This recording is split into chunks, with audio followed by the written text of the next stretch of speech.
بسم اللہ الرحمن الرحیم اللہم صلی وسلم وبارک علی سیدنا محمد وعلی آلہ واصحابہ وازواجہ وذریتہ اجمعین۔ یہ بات ہم آپ کو بتا چکے ہیں کہ قرآن پاک میں اس بات کو بڑا واضح طور پر بیان فرمایا گیا ہے کہ اللہ نے اہل ایمان کے درجات رکھے ہوئے ہیں۔ آپ مسلمان سے مومن، پھر متقی، پھر محسن، پھر صالح، پھر شہید، پھر صدیق اور انبیاء، اور اوپر سیدی رسول اللہ صلی اللہ علیہ وسلم کا درجہ ہے۔ اور سورہ واقعہ میں اللہ تعالیٰ بہت واضح طور پر فرما دیتا ہے کہ اہل جنہ جو ہیں، جو جنت والے لوگ ہیں، ان کے بھی دو درجات ہیں۔ جو نچلے درجے والے ہیں ان کو اصحاب الیمین اللہ نے فرمایا ہے، اور جو سیدی رسول اللہ کے قرب میں ہوں گے ان کو مقربین کہا گیا ہے۔ اور ہم اس کی تشریح سورہ فاتحہ میں بھی دیکھتے ہیں کہ جب ہم اللہ تعالیٰ سے دعا کرتے ہیں کہ یا اللہ ہم کو درجہ انعام والوں میں سے شامل فرما، انعمت علیہم غیر المغضوب علیہم ولا الضالین، ہم کو درجہ انعام والوں میں سے شامل فرمائیے، ان پر شامل نہ فرمائیے اس جماعت میں سے جس پر آپ نے غضب کیا، جس پر اللہ تعالیٰ کو جلال آیا، جو تباہ و برباد ہو گئے، یعنی اصحاب الشمال۔ اور نہ ہی ہم کو اس جماعت میں شامل فرمائیے گا، غلط ضالین کا لفظ استعمال ہوا۔ عام طور پہ اگر آپ تفاسیر اٹھا کے دیکھیں تو وہ بڑا ایک سمپلیفائڈ ٹرانسلیشن کر دیتے ہیں کہ درجہ انعام والے جنتی ہیں، مغضوب جو ہیں وہ یہودی ہیں، اور غلط ضالین عیسائی ہیں۔ ایسا تو نہیں ہے۔ اگر مغضوب یہودی ہیں اور غلط ضالین عیسائی ہیں اور انعام والے جنتی ہیں تو پھر ہندو کہاں گئے؟ اب ظاہر ہے اللہ قرآن نے صرف یہودیوں اور عیسائیوں کے حوالے سے تو یہ آیت نازل نہیں فرمائی، یہ تو درجہ بندیاں ہیں انسانوں کی، چاہے ان کا کوئی بھی مذہب ہو۔ ولد ضالین اللہ تعالیٰ نے جب فرمایا تو ضالین کا مطلب جہنمی نہیں ہے، ضالین کا مطلب ہوتا ہے کنفیوزڈ، جو کنفیوز ہو گئے۔ ایک بچے کے 100% نمبر آ رہے تھے لیکن اس کے 90% نمبر آئے یا 70% نمبر آئے، 2-3 سوال اس نے غلط کر دیے تو کہتا ہے میں کنفیوز ہو گیا۔ فیل تو نہیں ہوا وہ، لیکن 100% نمبر نہیں لے سکا، کیونکہ یہاں بھی 3 درجات ہی بتائے گئے ہیں الحم شریف میں، سورہ فاتحہ میں، اور یہی 3 درجات سورہ واقعہ میں زیادہ تفصیل کے ساتھ بیان کیے گئے کہ جو شخص درجہ انعام تک نہ پہنچ سکا، قرآن اس کو بھی کنفیوزڈ کہتا ہے۔ ظاہر ہے ہر انسان میں یہ صلاحیت موجود ہے، اللہ تعالیٰ نے یہ تحفہ اس کے لیے کھولا ہوا ہے کہ وہ انعمت علیہم کے درجے میں ہو، یعنی انبیاء، صدیقین، شہداء اور صالحین کے ساتھ۔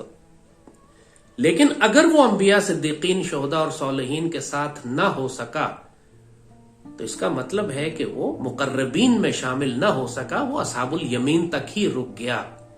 یعنی کوئی شخص اگر متقی کے درجے تک فائز ہو سکتا تھا لیکن وہ مسلمان اور مومن کے ہی رک گیا درجے پہ، تو آپ کہہ سکتے ہیں کہ وہ ایک حد تک کنفیوز ہو گیا، اوپر نہیں جا سکا، وہ کہ جہنمی نہیں ہے، وہ انشاءاللہ جنتی ہے، مگر وہ زیادہ نمبر لے سکتا تھا، زیادہ بلند مرتبہ اور مقام لے سکتا تھا، لیکن وہاں تک نہیں پہنچ سکا۔ یہ ہے ضالین۔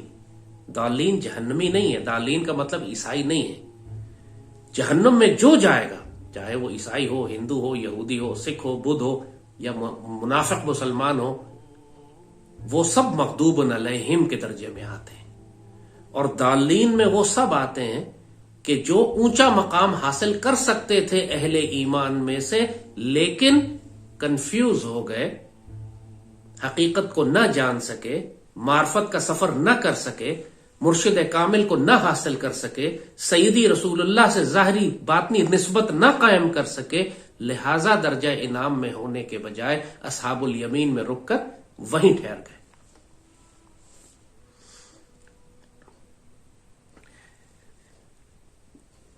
اب ظاہر ہے کہ جو شخص اگر مسلمان سے مومن کے درجے پر ترقی کرنا چاہتا ہے تو اس کو ہدایت کی ضرورت ہے۔ قرآن پاک نے بہت تفصیل سے یہ سارے مقامات بتائے ہیں، اور ہم اپنی پچھلی نشست میں آپ سے ان پر بات بھی کر چکے ہیں کہ یہ لوگ کہتے ہیں کہ ہم ایمان لائے، ان سے کہیے کہ آپ ایمان نہیں لائے، آپ اسلام لائے، ایمان آپ کے دلوں میں ابھی داخل ہی نہیں ہوا۔ پھر ایمان والوں کو کہا گیا کہ یا ایھا الذین آمنوا آمنوا باللہ ورسول، اور اس کے بعد یا ایھا الذین آمنوا اتقوا اللہ کا لفظ ہے کہ لوگوں جو ایمان لائے ہو اللہ کا تقوی اختیار کرو. ظاہر ہے اللہ حکم دے رہا ہے کہ ایک درجے سے نکلو اوپر والے درجے پر جاؤ، اور ہر ایک درجے سے نکل کر دوسرے درجے میں جانے کے جو آداب ہیں اور جو اس کا مقام ہے اور جو اس کے تقاضے ہیں ان پر ہم بات کر چکے ہیں پچھلی نشستوں میں. اب ظاہر ہے کسی شخص نے اگر متقی سے اوپر جانا ہے، متقی تو بہت بڑا مقام ہوتا ہے، بڑا نیک اور متقی آدمی ہے ہم کہتے ہیں. متقی کا مطلب ہے کہ وہ جنتی ہے. اگر کوئی مسلمان متقی کے درجے پر فائز ہو گیا ہے تو کیسے متقی بنا ہے؟ وہ متقی ایسے بنا ہے کہ اس نے شریعت پر عمل کیا ہے، اللہ اس کے رسول صلی اللہ علیہ وآلہ وسلم پر ایمان لایا ہے، وہ غیب پر بھی ایمان رکھتا ہے اور اپنے عمل سے بھی ثابت کرتا ہے کہ وہ ایک مسلمان ہے. اسی لیے اس کو متقی کہتے ہیں. حرام اور حلال سے بچتا ہے، تقوی کی روش اختیار کرتا ہے. تو جب متقی سے کہا جا رہا ہے کہ تم ہدایت پاؤ، متقی کو اب ہدایت دینی ہے، تو اس کا کیا مطلب ہے؟ اس کا مطلب ہے کہ متقی کو اب ایک مزید نئے بلند مرتبے تک لے جانے کی بات کی جا رہی ہے. اور متقی کو بلندی تک کیا چیز لے کر جائے گی؟ کیا متقی کو، اب ہم ایک حیران کن بات آپ کے سامنے کریں گے، کیونکہ عام طور پر لوگ ترجموں میں غلطی کر دیتے ہیں. یہی ہم نے پہلے پروگرام میں آپ کو بتایا تھا، پہلی نشست میں، کہ قرآن پاک کو براہ راست پڑھنے کی کوشش کریں، کیونکہ ترجموں میں انسان الجھ جاتا ہے اور کنفیوز ہو جاتا ہے، ضالین ہو جاتا ہے. اقبال بابا نے بھی جب قرآن پاک ترجموں سے پڑھا اور اس کے بعد حقیقت قرآن کی دیکھی اور براہ راست قرآن سے فیض لیا تو بے چین ہو کے پکار اٹھے تھے. اللہ تعالیٰ سے شکایت کی تھی انہوں نے کہ میرے مالک، آپ کے احکامات بالکل برحق ہیں، ہر چیز واضح ہے، مگر یہ حرف شیریں ترجمہ تیرا ہے کہ میرا. مالک کی ترجمہ آپ نے کیا یا میں نے کیا؟ اللہ نے ترجمہ تو نازل نہیں کیا، اللہ نے تو قرآن نازل کیا، ترجمہ تو انسانوں نے کیا. اور جب انسان اپنی محدود عقل کے مطابق، ظاہر ہے اگر ایک ترجمہ ایک مسلمان نے کیا ہے تو وہ اپنی محدود علم اور عقل اور نور کے مطابق قرآن کا ترجمہ کرے گا. اگر ایک ترجمہ ایک مومن نے کیا اور ایک متقی نے کیا اور ایک محسن نے کیا اور ایک صالح نے کیا، ہر کوئی اپنے نور اور ظرف اور مرتبے اور مقام کے مطابق اسی قرآن سے فیض لے گا. قرآن تو یہی رہے گا. اقبال بابا نے مزید اس پہ ایک دفعہ اللہ تعالیٰ سے شکایت کی، احکام تو آپ کے برحق ہیں، مگر اپنے مفسر تعویل سے بناتے ہیں قرآن کو پاژند. یعنی احکامات تو بالکل واضح ہیں اللہ کے، لیکن جو مفسر ہیں وہ تعویلیں نکالتے ہیں اور قرآن کو سنسکرت کی اور ایک مشکل کتاب بنا دیتے ہیں جو کوئی انسان سمجھ ہی نہیں سکتا. مگر اپنے مفسر تعویل سے بناتے ہیں قرآن کو پاژند. پاژند ایک پرانی، جیسے کہا کہ سنسکرت کی اور ہندی زبان کی یا پرانی فارسی اور مجوسیوں کی کوئی کتاب تھی جس کو کوئی سمجھ ہی نہیں سکتا تھا سوائے اس کے اپنے لوگوں کے. تو قرآن پاک تو ایسا نہیں ہے. قرآن پاک ایک جانب، قرآن اپنا تعارف کرواتے ہوئے کہتا ہے کہ قرآن ھدی للناس ہے، تمام انسانوں کے لیے ہدایت ہے. جبھی تو آپ دیکھتے ہیں دنیا میں کہ اتنے کافر ہر سال جو مسلمان ہوتے ہیں وہ متقی تو نہیں ہوتے، مسلمان تو نہیں ہوتے، مومن تو نہیں ہوتے. وہ تو قرآن اٹھاتے ہیں، قرآن پڑھتے ہیں اور حیران ہو جاتے ہیں کہ قرآن میں کیا لکھا ہوا ہے اور ایمان لے آتے ہیں. قرآن ھدی للناس ہے، تمام دنیا کے انسانوں کے لیے ہدایت ہے، چاہے وہ مسلمان ہوں یا نہ ہوں. ظاہر ہے کہ انسان کو مسلمان ہونے کے لیے قرآن چاہیے، اور مسلمان ہونے کے بعد مومن اور متقی بننے کے لیے قرآن چاہیے. قرآن کے سفر کا آغاز متقی یا محسن کے مقام سے نہیں ہوتا، قرآن کے سفر کا آغاز انسان کے سفر سے ہوتا ہے. قرآن اللہ نے انسانوں کے لیے نازل فرمایا. خود قرآن تعارف کرواتا ہے اپنا کہ قرآن ھدی للناس ہے.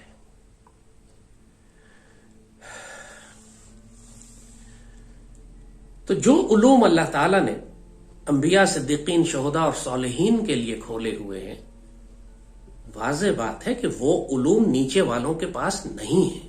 اس کا مطلب یہ نہیں ہے کہ جو نیچے والوں کے پاس علوم ہے، اصحاب الیمین کے پاس جو علوم ہے وہ غلط ہے. غلط نہیں ہے، وہ بھی قرآن و سنت سے ہیں، لیکن ان کے ظرف، مرتبے اور رتبے کے مطابق ان کا رزق ان کو دیا جاتا ہے. جس طرح ایک پاکستان کی پاک فوج کے اندر سیکنڈ لیفٹیننٹ سے لے کر آرمی چیف تک سارے افسر ہیں، لیکن جو کو علوم آرمی چیف کے پاس ہیں یا کور کمانڈرز کے پاس ہیں یا جنرلز کے پاس ہیں وہ کہیں زیادہ ہیں، ظاہر وسیع ان کا احاطہ ہے، زیادہ گہرائی ہے ان میں بنسبت اس علم کے جو ایک سیکنڈ لیفٹیننٹ یا کیڈٹ یا کیپٹن کے پاس ہوتی ہے۔ کیپٹن یا سیکنڈ لیفٹیننٹ غلط نہیں ہے، وہ بھی اسی فوج کا حصہ ہے، لیکن ان کا رتبہ نیچے ہے، اس لیے ان کو وہ پاسورڈ اور وہ سیکرٹ کوڈز اور وہ خفیہ انٹیلیجنس اور وہ خفیہ نقشے اور وہ خفیہ معلومات ان کے پاس نہیں ہوتی جو سپہ سالار کے پاس ہوتی ہیں۔ دین میں بھی ایسے ہی ہے کہ جس طرح اللہ تعالیٰ نے یہ درجات بتائے ہیں، ہر درجے کے پاس اس کا اپنا رزق ہوتا ہے، اس کے پاس اس کا اپنا نور ہوتا ہے، اور ہر درجے کو جب وہ ترقی کر کے اوپر کے مقام پر جاتا ہے تو اللہ تعالیٰ اس کے نور اور علم میں اضافہ فرماتا ہے، اور سب کچھ قرآن سے ہے۔ یہ بات ہم بار بار اس لیے آپ کو تاکید کر رہے ہیں کہ جو باتیں ہم آپ کے ساتھ کر رہے ہیں یہ کتابوں میں لکھی ہوئی نہیں ہیں، اور ایک وجہ ہے، ایک راز ہے کہ یہ باتیں آپ کو بتائی جا رہی ہیں۔ اقبال بابا نے اس کے کھلے اشارے دیے تھے ہمیں کہ یہ باتیں کیوں کی جا رہی ہیں۔ 300 سال سے ہند کے میخانے ہیں بند، اب وقت ہے کہ تیرا فیض عام ہو ساقی۔ بابا اقبال کا شعر ہے کہ 300 سال ہو گئے کہ یہ حکمت اور معرفت کے راز کھل کے بیان نہیں کیے گئے، اب وقت آ گیا ہے، ہم اس دور میں داخل ہو گئے کہ اب ان رازوں کو کھول کر بیان کیا جائے۔ گیا وہ دور کہ چھپ کے پیتے تھے پینے والے، جہاں بنے گا میں خانہ ہر کوئی بادہ خار ہوگا، آیا ہے دور بے حجابی کا اب عام دیدار یار ہوگا۔ بابا اقبال کے شعر ہیں۔ ظاہر ہے آیا ہے دور بے حجابی کا اب عام دیدار یار ہوگا، اس کا مطلب یہ نہیں ہے کہ عورتیں بے پردہ ہو گئی ہیں، اور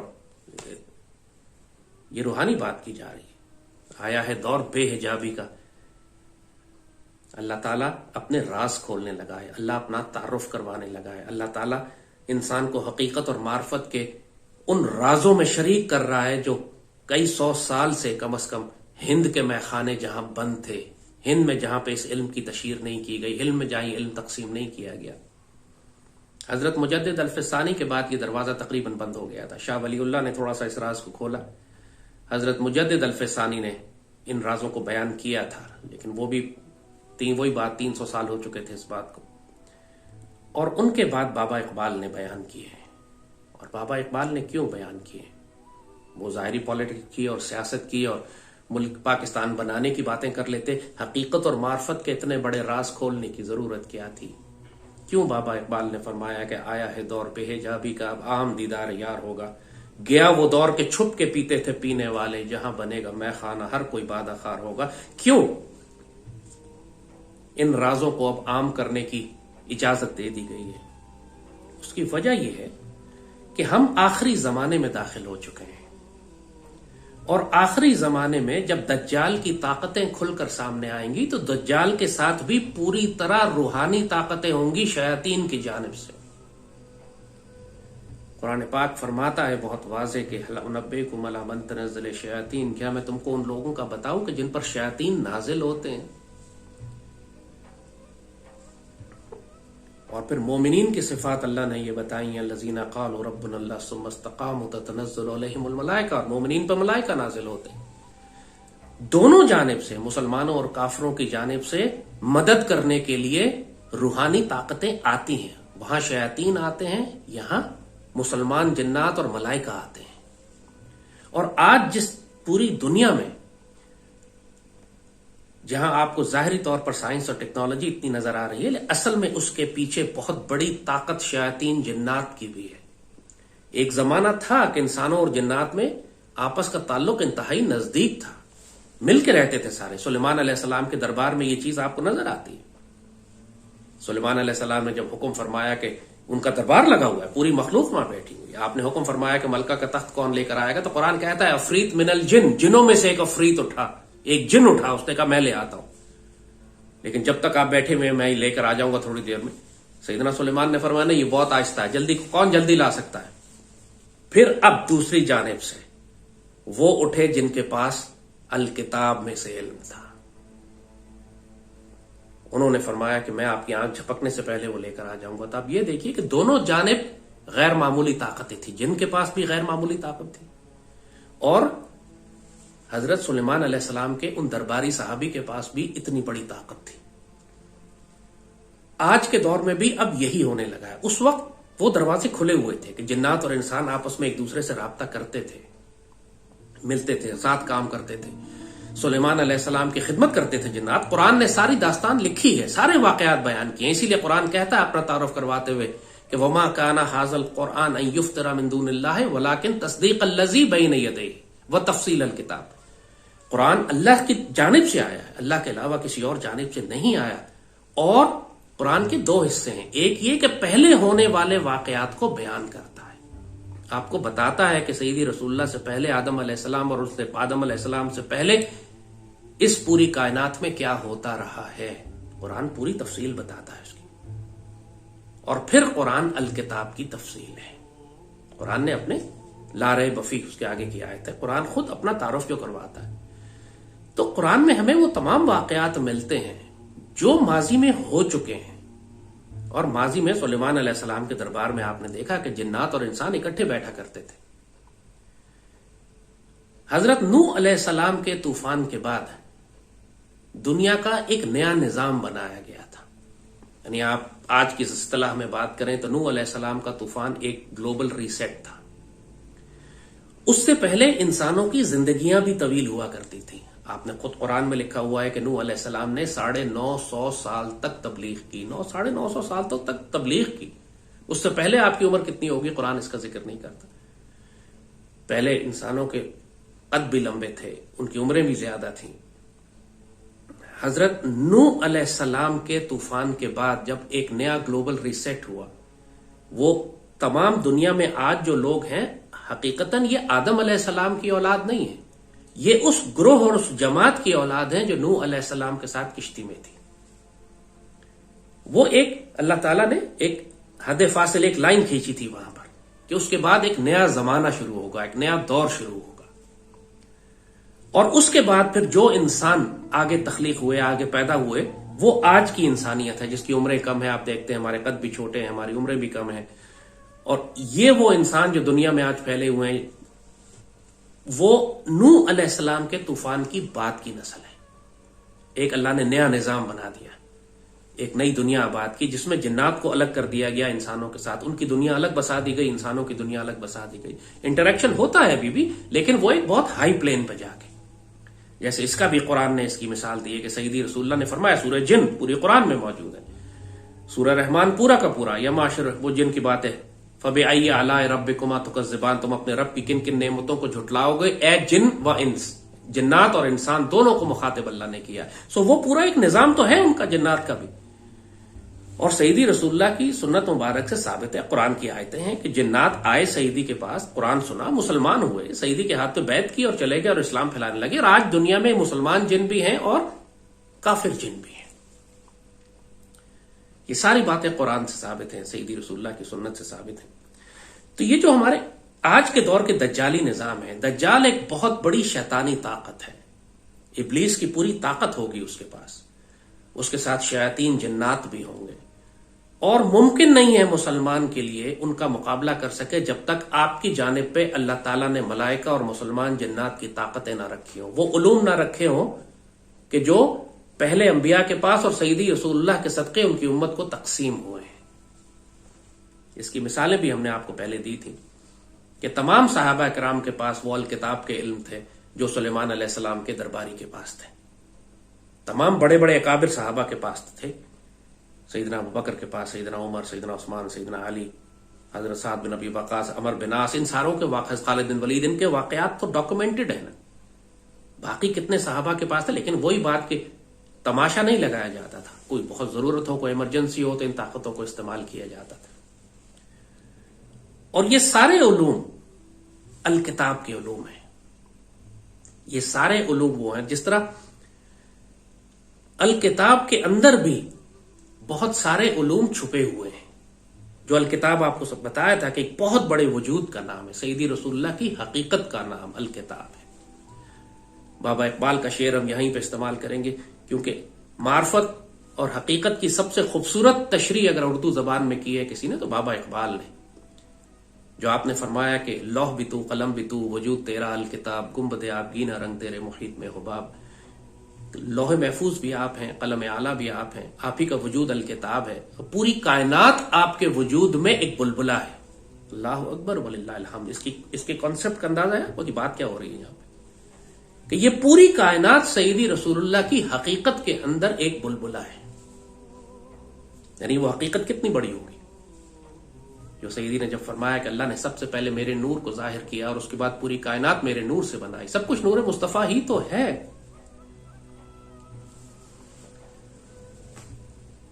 مگر یہ جو مقام ہے الکتاب کا، یہ جو علم ہے، ظاہر ہے اس علم کا ایک حصہ سلیمان علیہ السلام کے درباری کے پاس تھا، اس میں سے ایک حصہ جو تھا وہ حضرت خضر علیہ السلام کے پاس ہے، اور موسیٰ علیہ السلام گو کہ ان کے پاس بھی الکتاب کا علم ہے، اس کے باوجود وہ علم نہیں تھا جو خضر علیہ السلام کے پاس.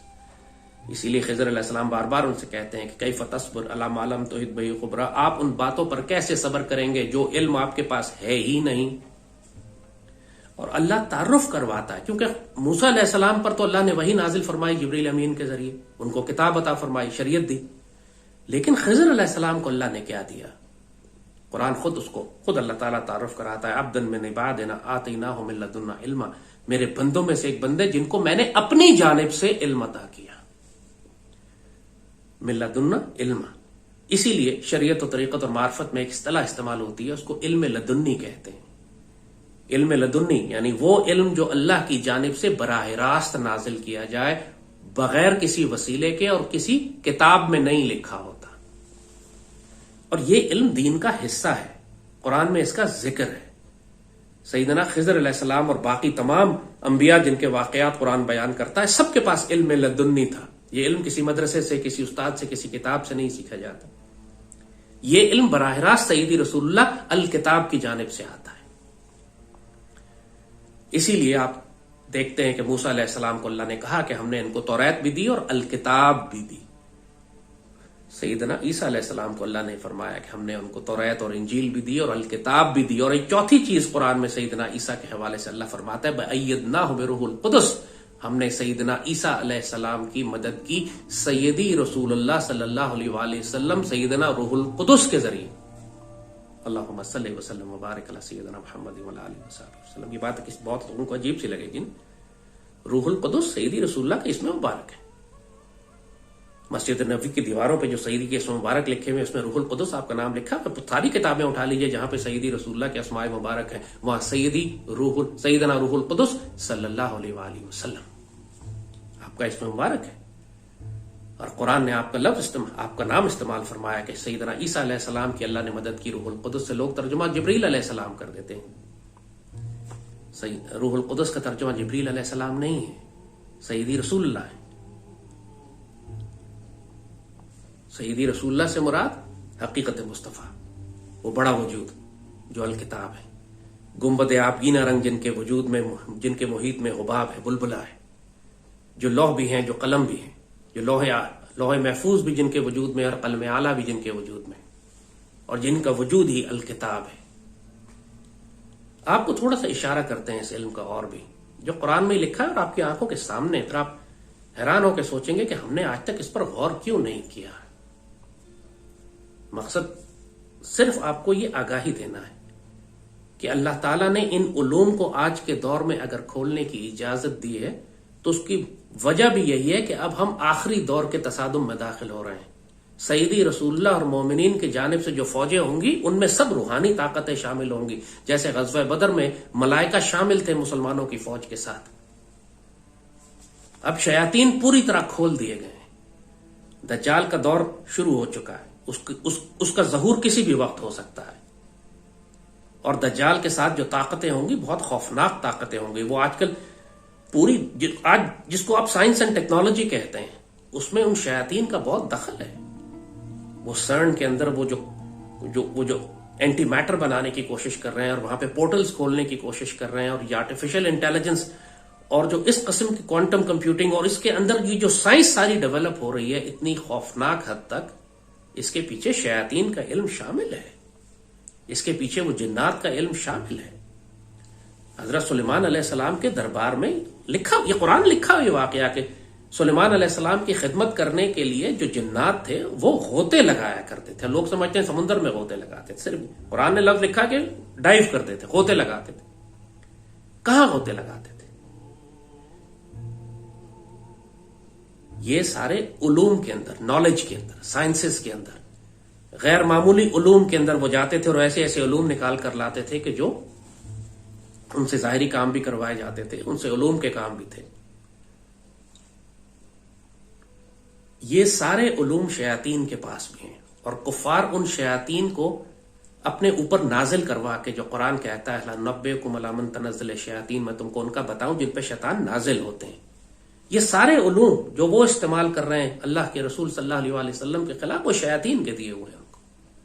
اور ماڈرن نام ان کو جیسے کہا کہ artificial intelligence and chat G P T and quantum computing and CERN کی particle collision and creation of anti metre.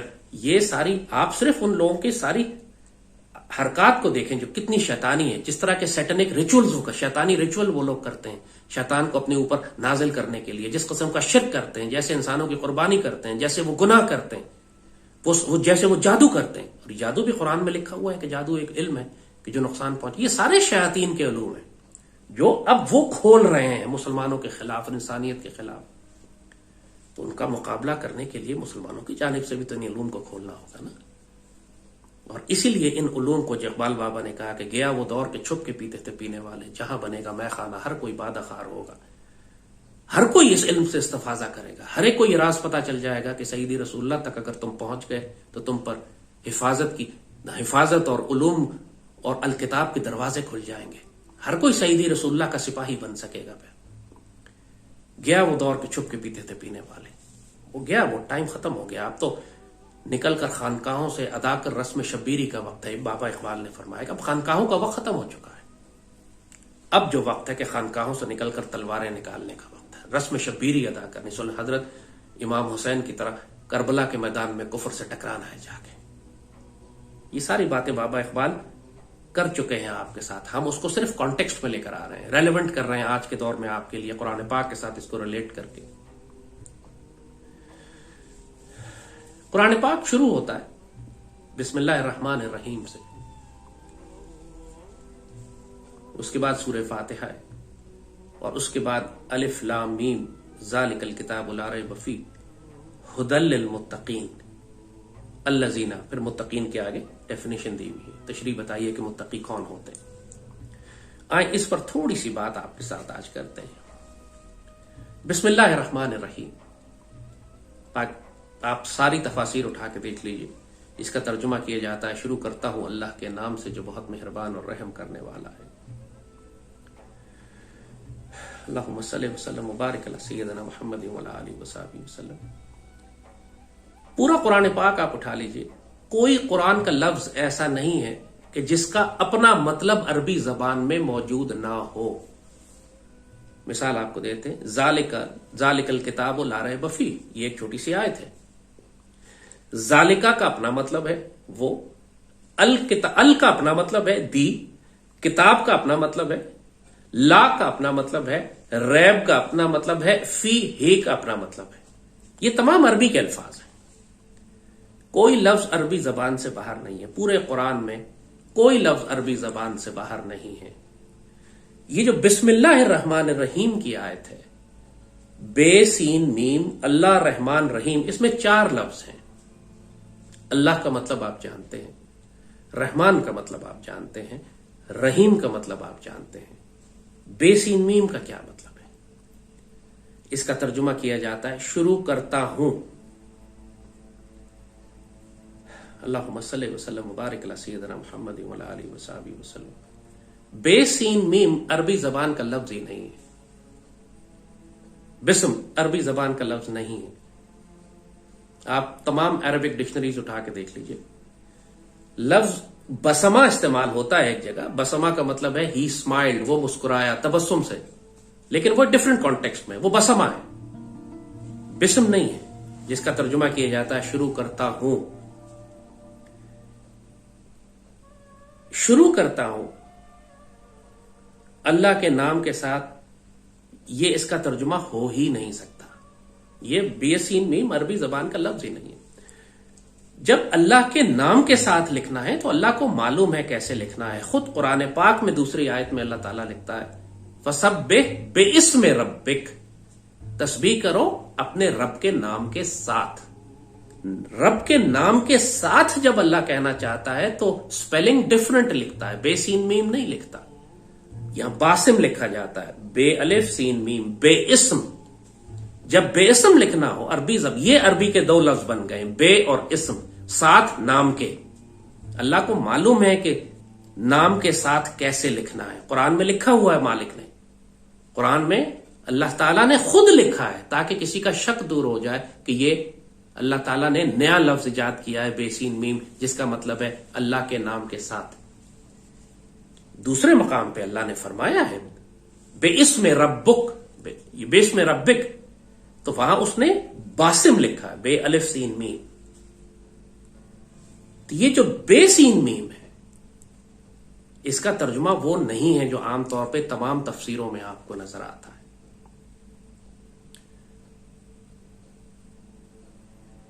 بے سین میم اولیاء اور فقراء یہ فرماتے ہیں کہ یہ حروف مقطعات کے رازوں میں سے ہے.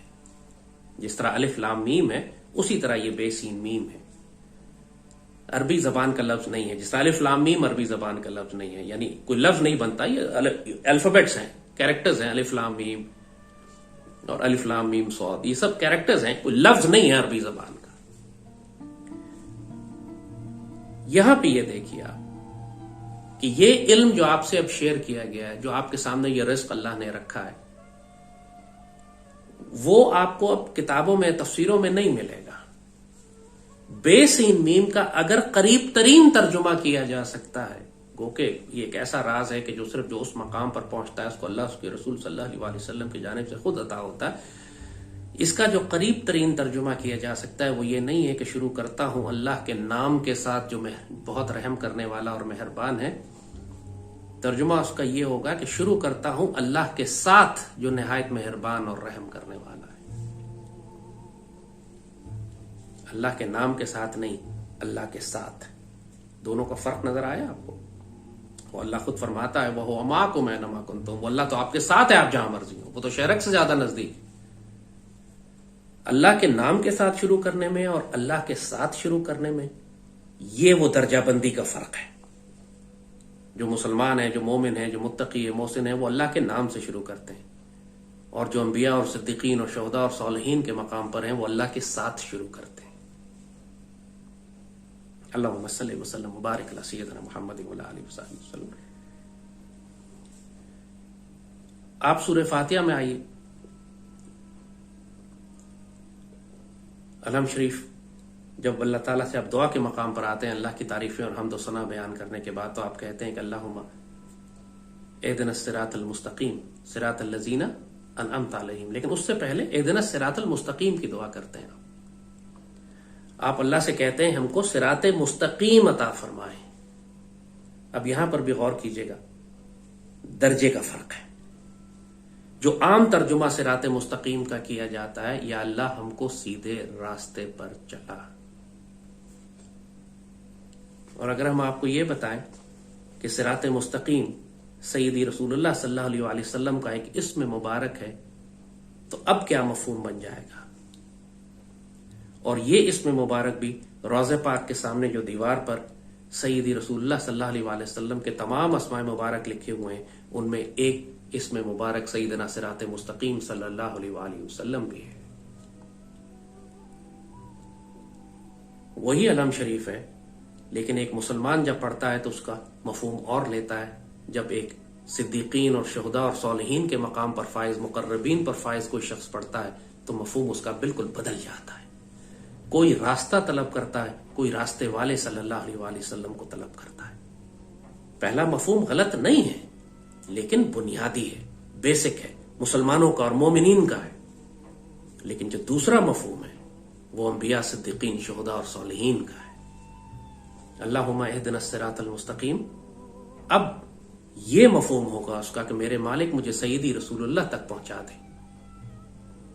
اور سیدی رسول اللہ تک پہنچا دے. یہ ان کا راستہ ہے، صراط الذین انعمت علیہم، یہ ان کا راستہ ہے جو انبیاء، صدیقین، شہداء اور صالحین ہیں. الحم شریف کا مفہوم اب بدل نہیں گیا آپ کے لیے. پچھلا مفہوم جو آپ جانتے تھے غلط نہیں ہے، لیکن یہ اس سے اوپر کا درجہ ہے. اور یا اللہ مجھے اس درجے میں شامل نہ فرمانا جو اصحاب الشمال ہوتے ہیں یا جو اصحاب الیمین ہو جائیں.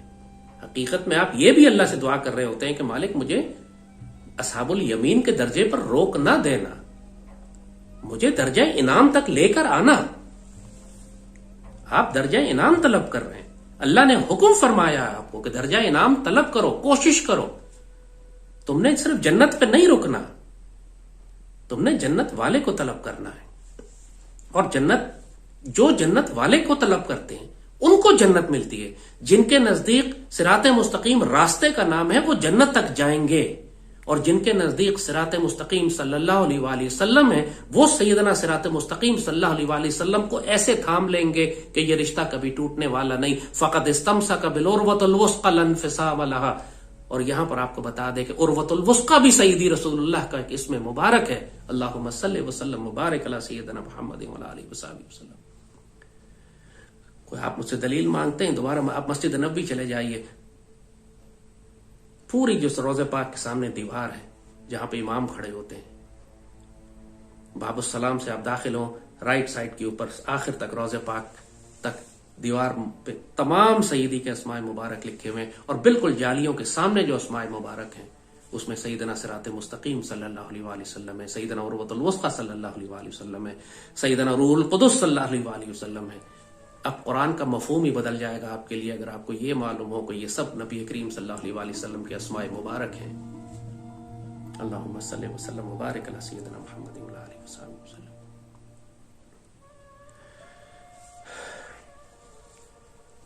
اب پھر آپ قرآن شروع کرتے ہیں، الف لام میم ذالک الکتاب لا ریب فیہ. اب پوری دنیا کی ٹرانسلیشن اور ترجمے اب یہیں بتائیں گے.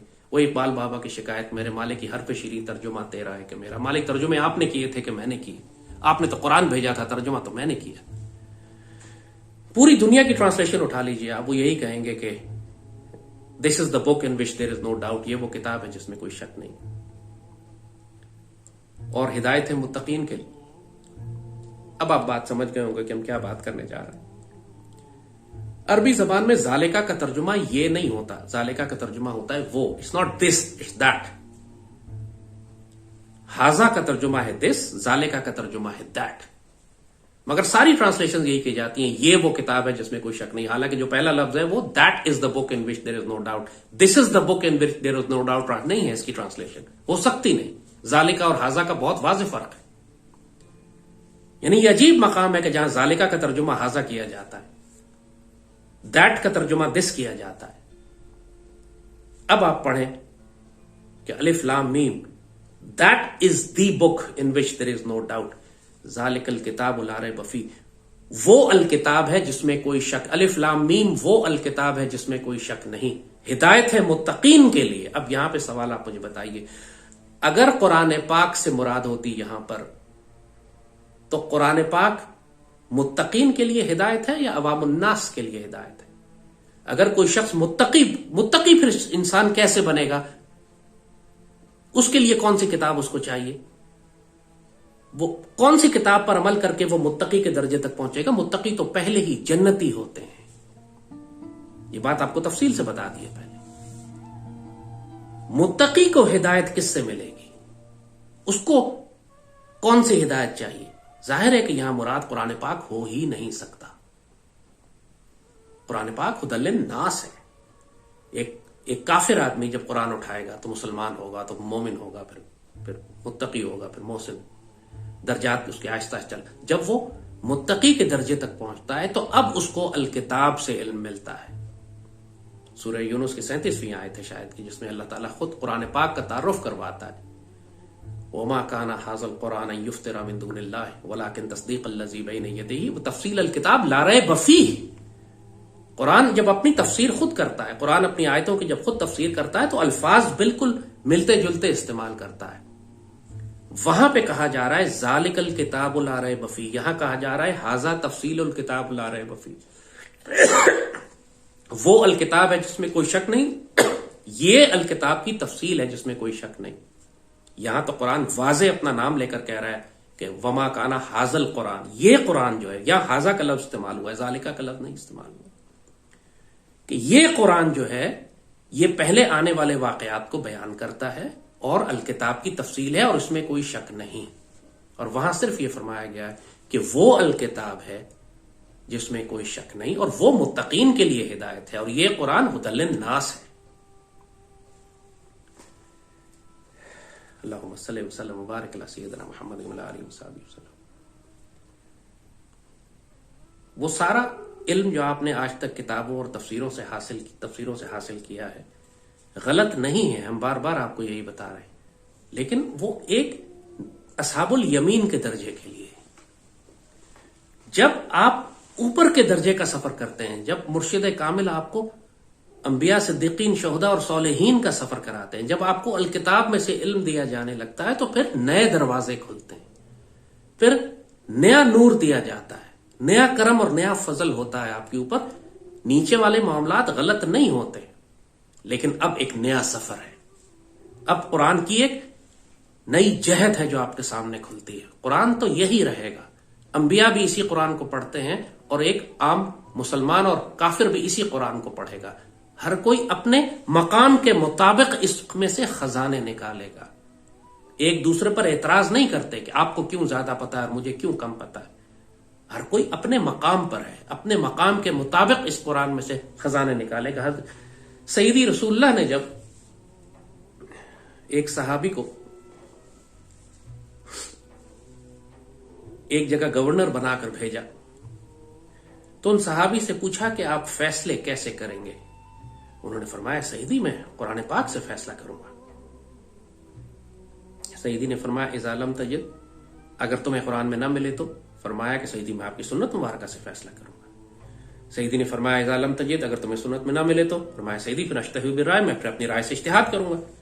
تو سیدی نے بہت پسند فرمایا کہ یہ بالکل ٹھیک طریقہ ہے، مگر آپ سیدی کا سوال دیکھیں کیا تھا۔ سیدی نے یہ نہیں فرمایا، جس کا ترجمہ غلط کیا جاتا ہے، کہ قرآن میں نہ ہو تو کیا کرو گے، یہ سیدی نے نہیں فرمایا۔ سیدی نے فرمایا قرآن میں تم کو نہ ملے تو کیا کرو گے؟ قرآن میں تو ہے، تم کو نہ ملے تو کیا کرو گے؟ انہوں نے فرمایا سیدی پھر میں سنت مبارکہ سے۔ سیدی نے پھر یہی فرمایا اگر تمہیں میری سنت میں نہ ملے تو، یہ نہیں فرمایا کہ سنت میں نہ ہو تو کیا کرو گے۔ انسان اپنے ظرف اور اپنے علم اور اپنے نور کے مطابق قرآن سے اور سنت سے نور حاصل کرتا ہے، وہاں سب کچھ موجود ہے۔ اسی لیے ہمارے بابے اور ہمارے بزرگ اور ہمارے بڑے کہتے ہیں کہ ہمیں کوئی راز کائنات کا جاننا ہوتا، چاہے کوئی فقہ کا مسئلہ ہو یا کائنات کا راز ہو، ہم اسی قرآن کو پڑھتے جاتے حتیٰ کہ اللہ تعالیٰ اس مسئلے کا حل ہمارے سامنے لے آتا، ہمیں نور عطا کر دیتا، ہمیں الجھن دور کر دیتا، وہ راز کھول دیتا ہمارے اوپر۔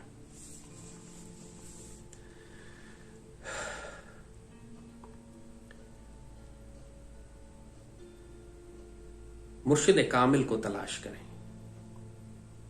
جو بابا اقبال نے کہا تھا کہ اگر کوئی شعیب میسر آ جائے تو پھر ریگستان میں بیابان میں پھرنے سے کلیم اللہ بننے تک 2 قدم کا سفر ہے۔ مرشد کامل کے بغیر یہاں سفر نہیں ہو سکتا۔ جب تک آپ کے پاس مرشد کامل نہیں ہے، سیدی رسول اللہ کو درخواست پیش کریں، حضرت اویس قرنی رضی اللہ تعالیٰ عنہ کے طریقے پر سیدی کو درخواست دیں، سیدی کو تحفے بھیجیں، درود شریف کی کثرت کریں، صدقات کریں اور سیدی کو تحفے بھیجتے رہیں۔ انشاءاللہ اپنی طلب کو، اپنی تڑپ کو صادق کریں کہ آپ واقعی رب کے طالب ہیں، یا آپ صرف تفریح اور تماشے اور فیسنیشن کے لیے کہ میرے پاس بھی سپر پاور اور میجیکل پاورز آ جائیں گی اور مجھے بھی ایک نئی ڈائمنشن نظر آنے لگے گی، اس کے لیے آپ اس سفر پہ چلنا چاہتے ہیں۔ اگر آپ کی نیت ایسی ہے پھر آپ کو نہ مرشد کامل ملے گا، نہ آپ اس سفر پہ چل سکیں گے۔ زیادہ سے زیادہ اللہ مہربانی کرے گا تو آپ کو اصحاب الیمین میں داخل کر کے جنت میں داخل کر دے گا۔ مگر جیسے بابا اقبال نے کہا کہ اس وقت اللہ تعالیٰ نے یہ فیض کھول دیا ہے، جہاں بنے گا میں خانہ ہر کوئی بادہ خار ہوگا، آیا ہے دور بے حجابی کا بام دیدار یار ہوگا۔ اقبال بابا کا دوسرا شعر، میری سادگی دیکھ کیا چاہتا ہوں، تیرا سامنا چاہتا ہوں، میری سادگی دیکھ کیا چاہتا ہوں، وہ اس طرح یہ جو شعر ہے کہ اب اللہ تعالیٰ نے یہ کرم اور فضل کھولا ہے. ظاہر ہے اگر سیدی رسول اللہ کی امت پر یہ روحانی طاقتیں اور روحانی دروازے نہ کھولے جائیں تو پھر ہم دجال کی طاقتوں کا مقابلہ نہیں کر سکیں گے. ان کے پاس بہت خوفناک طاقتیں آ گئی ہیں. یہ آرٹیفیشل انٹیلیجنس صرف آپ کو ایک مثال دے رہے ہیں اس کی. اور یہ شیاطین کی طاقتیں ہیں ان کے پاس، جنات کی طاقتیں ہیں ان کے پاس. انسانی عقل سے یہ سب کچھ نہیں ہو رہا. ان لوگوں کو معلوم ہے یہ بات. فرعون کے وقت میں بھی یہ جادوگروں کو استعمال کرتے تھے، اس سے پہلے بھی تمام یہ جنات اور شیاطین کو استعمال کرتے رہے. قرآن کہتا ہے کہ ان پہ شیاطین نازل ہوتے. مسلمانوں کو بھی جب تک یہ ساری روحانی طاقتیں اور الکتاب کا علم اور وہ تمام علوم جو انبیاء کو عطا ہوئے اور تمام علوم جو سعیدی کے صدقے سعیدی کی امت میں تقسیم ہوئے، اب ان کو کھولنے کا وقت آ گیا ہے. آپ کو وہ مرد مومن چاہیے کہ جن کی نگاہ سے تقدیریں تبدیل ہوں، جن کی دعا سے تقدیریں تبدیل ہوں. جو اللہ پہ قسم کھا لیں تو اللہ کی غیرت گوارا نہ کرے کہ ان کی قسم کو توڑ دے. خدا ان سے پوچھے کہ بتا تیری رضا کیا ہے. رزم ہو یا بزم ہو، پاک دل ہو، پاک باز ہو، ہاتھ ان کا ہو اللہ کا ہاتھ، کردار میں ہو گفتار میں اللہ کی برہان ہو. اب اس کی ضرورت ہے. اب یہ نسل تیار کرنی ہے. اب یہ اللہ کے بندے تیار کرنے ہیں جو سیدی رسول اللہ کی جانب سے سیدی کی امت کا دفاع کریں گے.